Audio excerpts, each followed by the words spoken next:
हरिओम। नमस्कार दोस्तों, मैं रजनीश कुमार पांडेय, संस्कृत विद्योपार्जन स्थान संस्कृत एकेडमी अत्र भवताम समेषाम सादरम स्वागतमस्ति। यहाँ पर आप सभी का स्वागत है। आज के पाठ्य में श्लेषालंकार का अध्ययन करेंगे। इससे पहले वक्रोक्ति अलंकार हो चुका है और उसके साथ साथ अलंकार किसे कहते हैं, अलंकार का सामान्य परिचय और वक्रोक्ति अलंकार से संबंधित प्रश्नों का अध्ययन किए थे। पर आज के पाठ में श्लेष अलंकार किसे कहते हैं और उसके कितने प्रकार हैं, उदाहरण कौन कौन से हैं, कहाँ कहाँ श्लेष होता है, श्लेष शब्द का अर्थ क्या है, ये सभी जानेंगे। तो प्रारंभ करते हैं। पहले यह जानते हैं कि श्लेष किसे कहते हैं। जब वक्रोक्ति अलंकार पढ़ रहे थे उसमें भी वक्रोक्ति, श्लेष वक्रोक्ति, काकु वक्रोक्ति, तो वहां बहुत अच्छे से मैंने समझाया है। पर एक बार और देखते हैं, श्लेष किसे कहते हैं। श्लेष अर्थात चिपकना, एक ही शब्दों में दो दो अर्थों का चिपकना श्लेष कहलाता है। जैसे वहां उदाहरण के तौर पे बतलाया था विधौ। अब यहां एक ही शब्द है विधि और विधु। विधि अर्थात विधाता, भाग्य, और विधु अर्थात चंद्रमा। पर दोनों का, विधि और विधु शब्द का सप्तमी विभक्ति एक वचन में विधौ बनता है।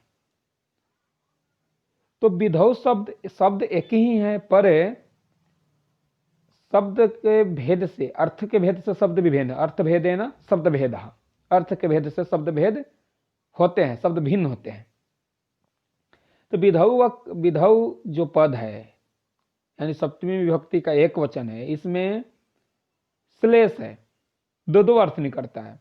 एक तो चंद्रमा का अर्थ में निकलेगा, दूसरा अर्थ भाग्य का अर्थ में निकलेगा, लेकिन पद एक ही है, श्लिष्ट हो गए हैं, एक रूपता हो गई है शब्द को, इसीलिए यहां श्लेष है।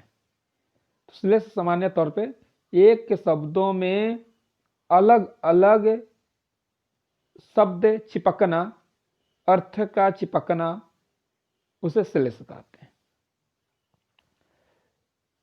तो श्लेषालंकार के पहले लक्षण देखते हैं, फिर लक्षण के क्या अर्थ है और श्लेष अलंकार कितने प्रकार के होते हैं, ये सभी जानेंगे।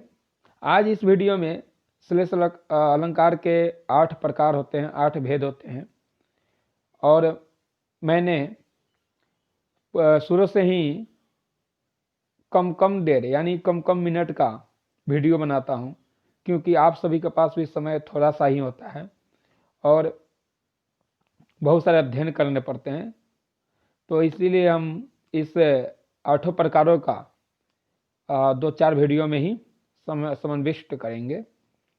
तो इसमें सिर्फ है आज श्लेष अलंकार के लक्षण, उसका वर्ण श्लेष किसे कहते हैं, पद श्लेष किसे कहते हैं, यह 2 वर्ण श्लेष, पद श्लेष को जानेंगे और लक्षण जानेंगे। फिर अगला वीडियो में लिंग श्लेष, भाषा श्लेष इत्यादि को हम जानेंगे। तो श्लेष अलंकार जो है उसका लक्षण करते हैं। वाच्य भेदेन भिन्नायद युगपद भाषण स्पृशः श्लिष्यन्ति शब्दाः श्लेषौ असौ अक्षरादिभिः अष्टधा। वाच्य भेदेन भिन्नायत, वाच्य यानी अर्थ। काव्य प्रकाश में कहा गया है वाच्यादयस्तर्थाः स्युः तात्पर्यार्थोऽपि केषुचित्।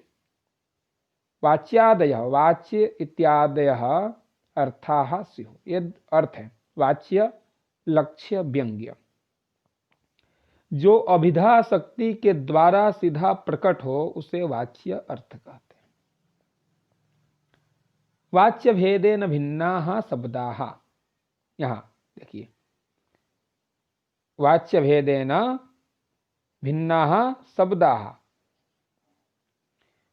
अर्थ के भेद होने से शब्द भी भेद होते हैं, शब्द का भी भेद होता है। अर्थ भेदेन शब्द भेद, वाच्य भेदेन भिन्ना शब्दाः भवन्ति। उसका युगपद भाषण प्रसह, शब्द भिन्न होते हुए भी युगपद एक साथ भाषण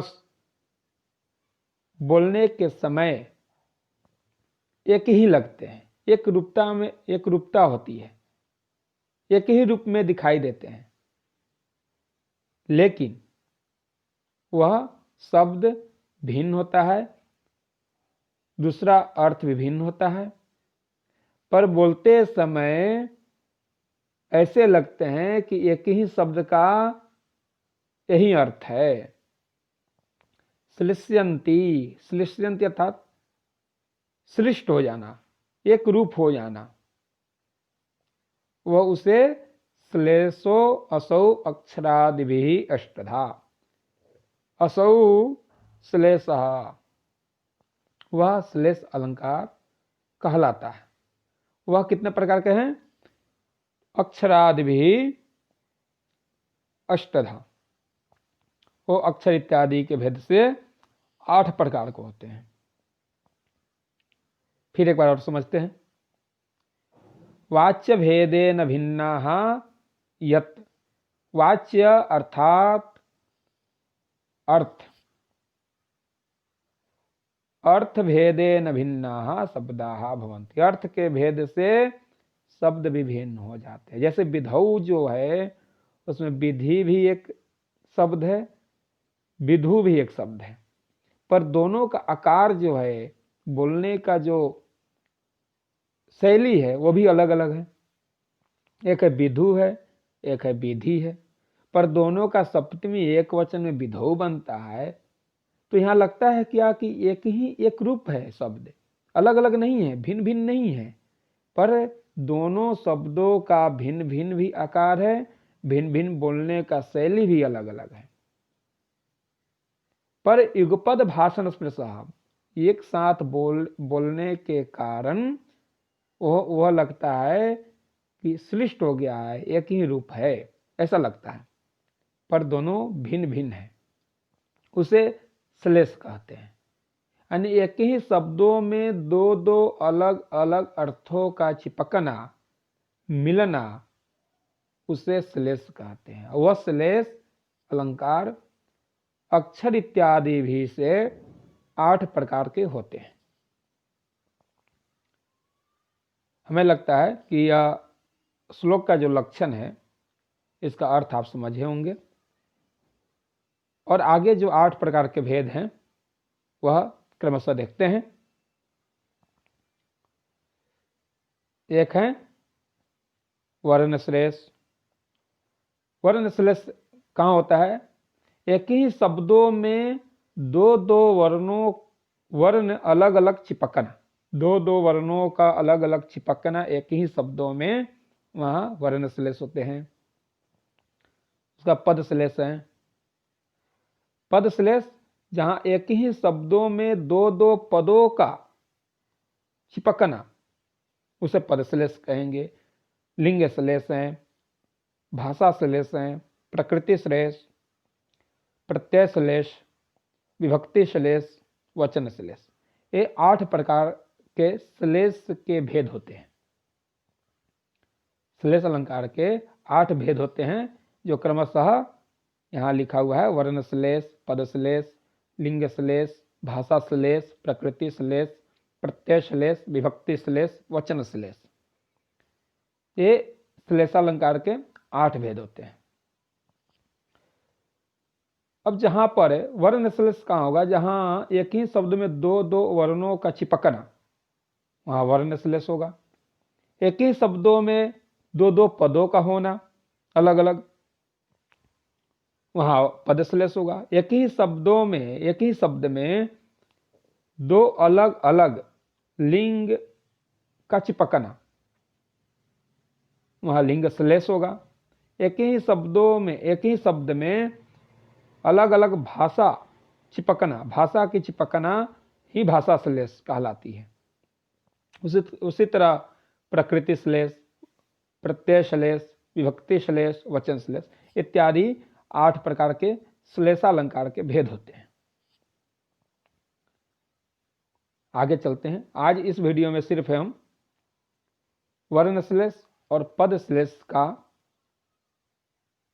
अध्ययन करेंगे। उसका लिंग श्लेष, भाषा श्लेष इत्यादि का अगला वीडियो में अध्ययन करेंगे। वर्ण श्लेष किसे कहते हैं? तो हमने पहले ही बतलाया हूं कि वर्ण श्लेष वहां होगा जहां पर एक ही शब्द में दो दो अलग अलग वर्णों का चिपकना ही वर्ण श्लेष कहलाता है। पहले बतलाया है। अब वर्ण श्लेष का उदाहरण दे रहे हैं। अलंकारः शंकाकरनर कपालम परिजनो विशीर्णांगो भृंगी वसुचवृष एको बहुवया अवस्थेयं स्थाणोरपि भवति सर्वामर गुरोर विधौ वक्रे मूर्धनि स्थितवति वयं के पुनरमी। कवि का यहाँ बहुत अच्छा चमत्कार दिखाया। कवि ने यहाँ बहुत अच्छा चमत्कार दिखाया। बहुत यानी कवि कहाँ जा सकता है, कहाँ का वर्णन कैसा कर सकता है, कोई नहीं जानता है, कभी जान सकता है। अलंकार शंका, यहाँ शिव जी का दशा कैसी है कवि वर्णन कर रहे हैं। अलंकार शंका करण कपालम परिजनो, यहां तक रखते हैं। अलंकार शंका करण कपालम, यहां तक।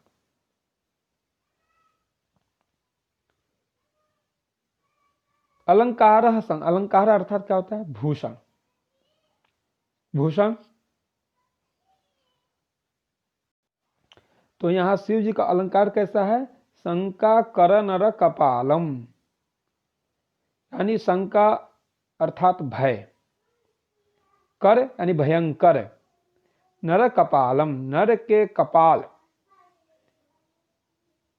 का अलंकार है शिव जी का। अलंकार, शिव जी का अलंकार कैसा है, यानी भूषण कैसा है? अलंकार जो हम लोग सोना इत्यादि जो अलंकार पहनते हैं, वह शिव जी का कैसा है? शंका कर नर कपालम, यानी भयंकर नर का कपाल के हड्डी खोपड़ी का धारण करना ही शिव जी का अलंकार है। शिव जी ने कैसा अलंकार धारण किए हैं? तो शंका कर यानी भयंकर नर के कपाल, जो भयंकर नर हैं उनके हड्डी खोपड़ी का जो अलंकार है, भूषण है, वो उन्होंने धारण किए हैं शिव जी। और क्या? परिजनो विशीर्णांगो भृंगी वसु चवृष एको बहुवया। परिजन, उनके परिजन में, उनका जो परिवार है, वो परिवारों में विशीर्णांगो भृंगी, एक भृंगी नामक गण, विशीर्णांग वही बाचा है। एक उनका गण है, 2-3 गण शिव जी को रहते हैं। तो उन गणों में भृंगी नामक गण जो है वह सिर्फ बचा हुआ है, यह भृंगी नामक। और वह भृंगी नामक कैसा है? विशीर्णांग, विकलांग हो चुका है। उसका शरीर में कोई शक्ति नहीं है, उसका अंग जो है गलित हो चुका है। ऐसा एक भृंगी नामक परिवार में बचा हुआ है। शंकर जी के पास भृंगी नामक जो शक्ति रहित है, गलित अंग हो गया है, विकलांग हो गया है, वह भृंगी नामक एक सेवक बचा हुआ है। और क्या, बसु च वृष एको बहुवया, बसु अर्थात धन, धन होता है, बसु अर्थात धन। वह धन कैसा है, वृष एको बहुवया, बहुवया अर्थात बहुत उम्र जिसका हो गया हो वह, वृष अर्थात बैल, एक बहुत उम्र वाला बैल ही है धन के रूप में।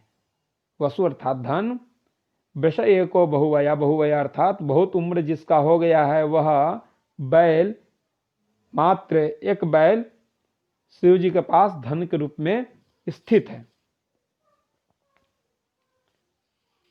अवस्थायम, यह अवस्था, अवस्थेयम स्थानो अपि भवति सर्वामर गुरोर, यह अवस्था, अवस्थायम स्थानो, स्थानो अर्थात शिव भगवान का एक पर्यायवाची शब्द है स्थाणु, शिव भगवान को ही कहते हैं। स्थानो अपि भवति, अवस्थायम, अगर यह अवस्था शंकर भगवान की भी है, सर्वामर गुरु, यह अवस्था शंकर भगवान की ऐसी है और सर्वामर गुरु, सभी अमर गुरु यानी देवताओं में भी जो श्रेष्ठ देवता शिव भगवान है, शंकर भगवान है, उनकी ऐसी अवस्था है। तो वयम के पुनरमी, भला हम कौन होते हैं, भला हम कौन होते हैं। अब यहां देखना यह है कि विधौ वक्रे मूर्धनि स्थितवती सती, यहां सती सप्तमी है, विधौ, अब इस पद में ही श्लेष है। सामान्य अर्थ आप समझ रहे होंगे इस श्लोक का, सामान्य अर्थ मैंने बतलाया हूं। और यहाँ सबसे देखना महत्वपूर्ण है कि श्लेष, वर्ण श्लेष कहाँ है, किस पद में वर्ण श्लेष है। विधौ, विधौ जो पद है यहाँ वर्ण श्लेष है, कैसे है वह समझते हैं।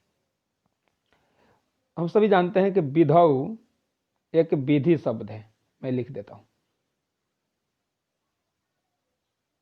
विधि है, एक विधु है,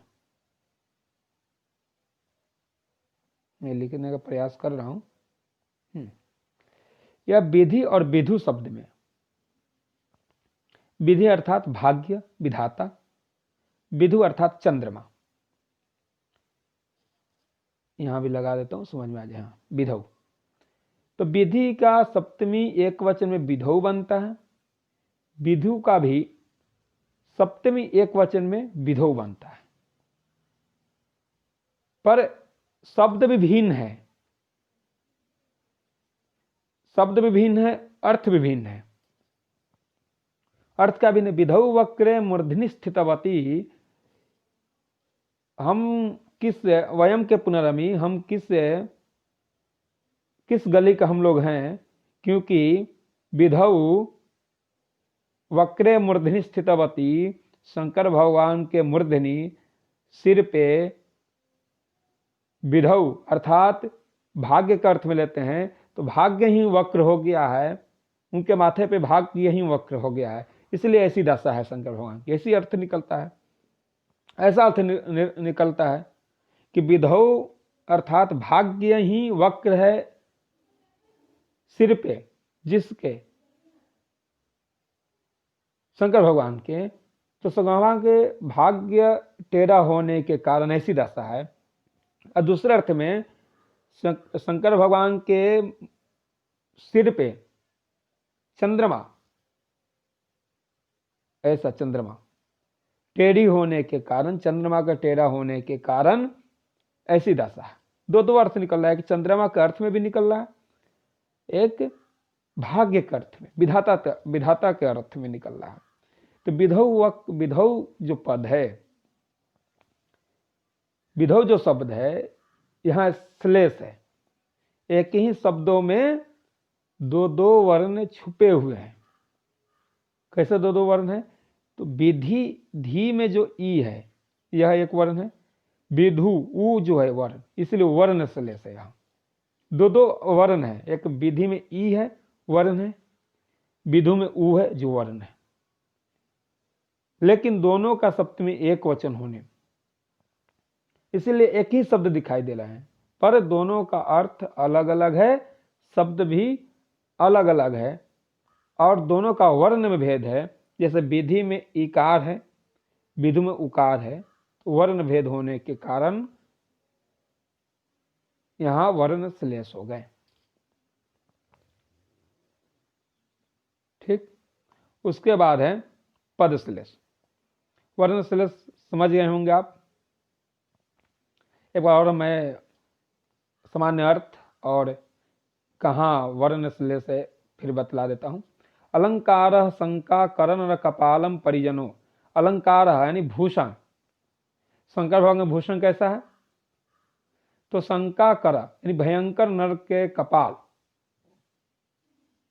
खोपड़ी जो जिसका भूषण है वह शंकर भगवान का भूषण है। खोपड़ी भयंकर नर के कपाल, हड्डी इत्यादि जिनका भूषण है। परिजनों विषय नांगो भृंगी, और उनका परिजनों में एक भृंगी नामक जिसका अंग गलित हो गया वह बचा हुआ है।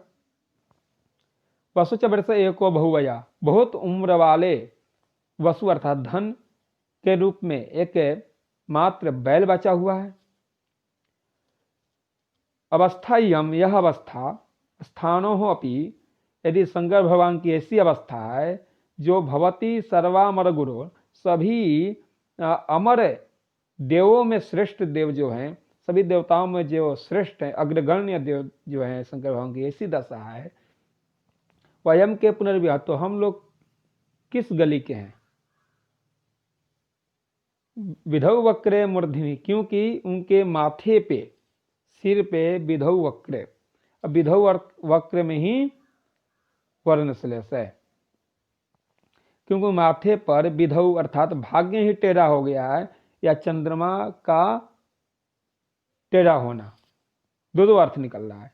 यानी भाग्य भी टेढ़ा हो चुका है या चंद्रमा टेढ़ा होने के कारण शंकर भगवान की ऐसी दशा है। तो एक ही शब्द में दो दो अर्थ निकल रहे हैं कि नहीं? एक विधि शब्द है, एक विधु शब्द है, पर सप्तमी में एक वचन एक रूप होने के कारण दो दो अर्थ निकल रहे हैं कि नहीं? तो अर्थ भेद है ना शब्द भेद है। अर्थ के भेद हो रहे हैं, एक विधि का अर्थ निकल रहा है, एक चंद्रमा का अर्थ निकल रहा है, तो अर्थ भेद होने के कारण शब्द भी भेद होगा। इतना समझ गए? उसका आधा पद श्लेष। यह श्लोक बहुत मजेदार श्लोक है। पद श्लेष का होता है यानी एक ही शब्द में दो दो पदों का मिलना, चिपकना ही पद श्लेष होता है। पृथुकार्त स्वर पात्रम भूषित निशेष परिजनम देव, विलसत करेणु गहनम संप्रति समम आवयोः सदनम। यहां समान अर्थ पहले जानते हैं। यहां एक राजा है, एक भिखारी है। भिखारी जो है राजा से कहता है, देवा, हे देवा। पहले राजा महाराजा की संबोधन देव, मिश्र, भाव इत्यादि शब्द से होते थे उस समय। हे देव, हे मिश्र, हे भाव, तो राजा इत्यादि के लिए यह शब्द का प्रयोग होता था। तो यहाँ पर भी भिखारी जो है राजा से कहता है, हे देव, हे राजन, संप्रति समम आवयोः सदनम, वर्तमान में आपका और हमारा, हम दोनों का सदन यानी घर जो है समम समान है। कैसे समान है? तो पृथुकार्त स्वर पात्रम, आपका घर मेरा घर कैसा है? पृथुकार्त स्वर पात्र है। और कैसा है? भूषित निशेष परिजनम, ये भी है आपका घर हमारा घर। उसका क्या है? विलसत करेणु गहनम भी है आपका घर हमारा घर। संप्रति समम आवयोः सदनम, संप्रति वर्तमान में आपका हमारा घर सदन जो है समान ही है। अब यहाँ अर्थ देखिए, एक पद भिन्न भिन्न कैसे होते हैं ये देख लिए, पद श्लेष कैसे होते हैं। अब एक भिखारी है जो राजा से कहता है, पहले भिखारी का अर्थ में समझते हैं। पृथुकार्थ स्वर पात्रम, पृथुकानां बालानां आर्तस्वरस्य पात्रम आर्तस्वर पात्रम पृथुकानां बालानां आर्तस्वर पात्रम। हमारा घर कैसा है हे राजन, हमारे घर में पृथुकानां बालानां यानी बालक के आर्त स्वर पात्र, आर्त यानी ध्वनि। मेरा घर किसका पात्र बन रहा है? बालक के ध्वनि के पात्र है मेरा घर, यानी मेरे घर में बालक के ध्वनियों का ही गुंज उठता है, यानी गुंज होता है। यह भिखारी कहता है, हे राजन, हे देव, मेरा घर में बालानाम पृथुकानाम बालानाम यानी बालक के आर्त स्वर, आर्त यानी ध्वनि, स्वर। तो मेरे घर कैसा है कि बालक के आवाज यानी ध्वनियों से गूंजता है। और कैसा?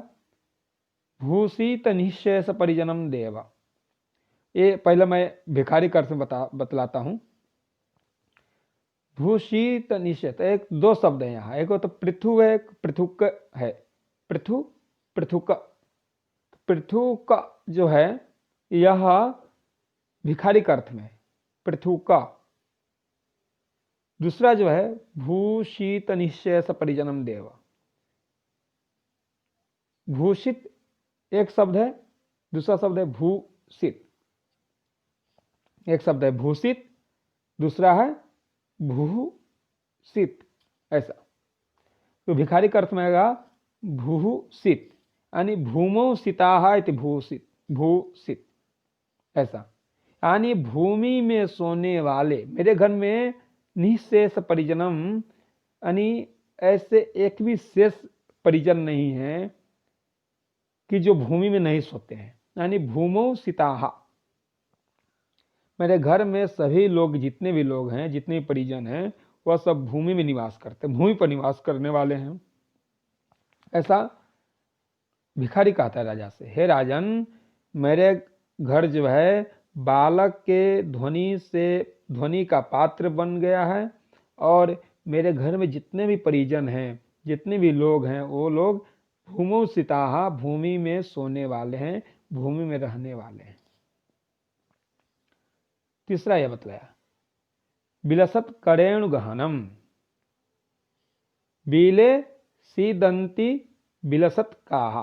यहां दो शब्द है, एक है बिलसत, दूसरा है बिलसत क। एक बिलसत, दूसरा बिलसत क। तो भिखारी का अर्थ में होगा बीले सीदंती बिलसत काहा।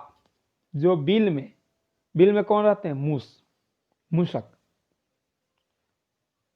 बिल में जो मूषक रह रहे हैं, मेरे घर में कैसा है? तो बिल है, बिल में मूषक रहने वाले जो हैं। अरेणु अर्थात धूल, धूरा, धूरा, धूल जो होते हैं ना, मिट्टी का धूल यानी धूरा। वह मेरा घर कैसा है कि जो बिल है, उस बिल में रहने वाले जो मूषक है, वह मूषक के द्वारा जो रेणु अर्थात धूल, जो धूरा है, वह गहन, ज्यादा हो चुका है मेरे घर में। गहनम अर्थात ज्यादा। मेरे घर में तो मूस का जो बिल है, उस बिल से जो धूल निकलने वाला है, धूरा जो निकलने वाला है, ज्यादा हो गया है मेरे घर में। ऐसा,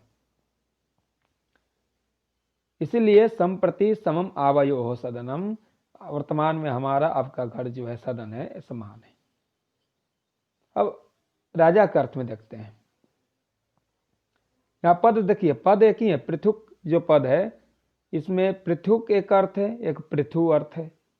पृथु जो है राजा के अर्थ, राजा के पक्ष में है। पृथुक जो है भिखारी के पक्ष में है। भूषित जो है भिखारी के अर्थ पक्ष में है, भूषित जो है यह राजा के पक्ष में है, विलसत का जो है भिखारी के पक्ष में है, विलसत राजा के पक्ष में है। तो भिखारी के पक्ष में हम जान गए कि जो मेरा घर कैसा है, पृथुका नाम बालानाम आर्तस्वरस्य पात्रम आर्तस्वर पात्रम, बालक के उच्च ध्वनियों के कारण मेरा पात्र घर बन चुका है। घर मेरा जो है उच्च ध्वनियों यानी ज़्यादा ध्वनि होते हैं मेरे घर पर, घर मेरा ज़्यादा ध्वनियों से भरा पड़ा है। और क्या, मेरे जो परिजन हैं भूमोसिताः, भूमि में शयन करने वाले हैं। और मेरा घर कैसा है, विलसत का यानी बिलस दंती विलसत का, जो बिल में मूसक के द्वारा जो धूल है वह ज़्यादा हो चुका है, ऐसा। अब यहाँ राजा के देखते हैं, राजा के पक्ष में यह हुआ पृथु, पृथु अर्थात होता है ज्यादा, पृथु का मतलब होता है ज्यादा, पृथु यानी ज्यादा, कार्त यानी सोना चांदी। देखिए कितना अच्छा कवि की कल्पना है। पृथु यानी ज्यादा, कार्त यानी सोना चांदी, स्वरस्य पात्रम स्वर पात्रम। हे राजन, हे देव, आपका घर जो है पृथु यानी ज्यादा, कार्त स्वर पात्रम यानी आपका घर जो है सोना चांदियों से भरा पड़ा है। यानी आपके घर में जो ध्वनियाँ होती है वह सोना चांदी इत्यादि से ध्वनि होती है।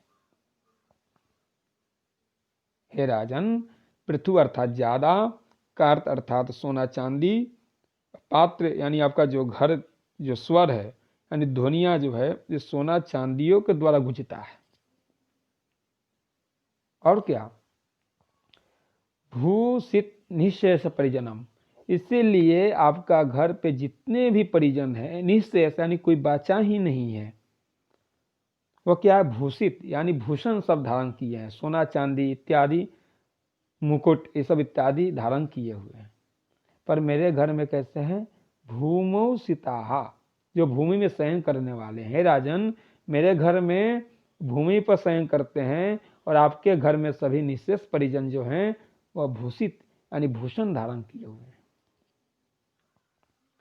एक ही पद है पर दो दो अर्थ अलग अलग है। एक ही शब्दों में दो दो पदों का चिपकना ही पदश्लेष है। तीसरा ये हुआ विलसत करेणु गहनम, विलसत करेणु, करेणु अर्थात हाथी हथनिया, हाथी हथनिया, गहनम, गहनम अर्थात ज्यादा। आपके घर कैसा है, गहनम अर्थात ज्यादा, करेणु हाथी हथनिया, विलसत यानी विलास करती है।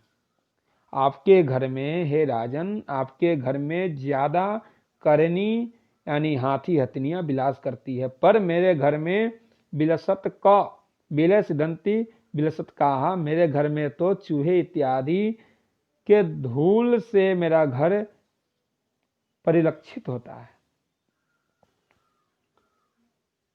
हे राजन, इसलिए आपका घर मेरा घर संप्रति समम आवयो हो सदनम, संप्रति वर्तमान में आपका घर मेरा घर समम समान दिखलाई पड़ता है। अब देखिए यहां पृथुक एक शब्द है, एक पृथु है, तो एक ही शब्दों में दो दो पद अलग अलग चिपकना, दो दो पद को अलग अलग चिपकना ही पदश्लेष है। भूषित, भूषित एक शब्द है, एक भूषित शब्द है, पर यहां एक ही शब्द में दो दो अलग अलग पद चिपका हुआ है कि नहीं, इसलिए पदश्लेष है। विलसत का, विलसत ये दो एक ही शब्द है, पर यहां एक ही शब्द में दो अलग अलग पद चिपका हुआ है कि नहीं, इसलिए यह अलग अलग होने के कारण पदश्लेष है। पदश्लेष में श्लेष यानी एक ही शब्दों में दो दो शब्द अर्थों का चिपकना ही श्लेष होता है।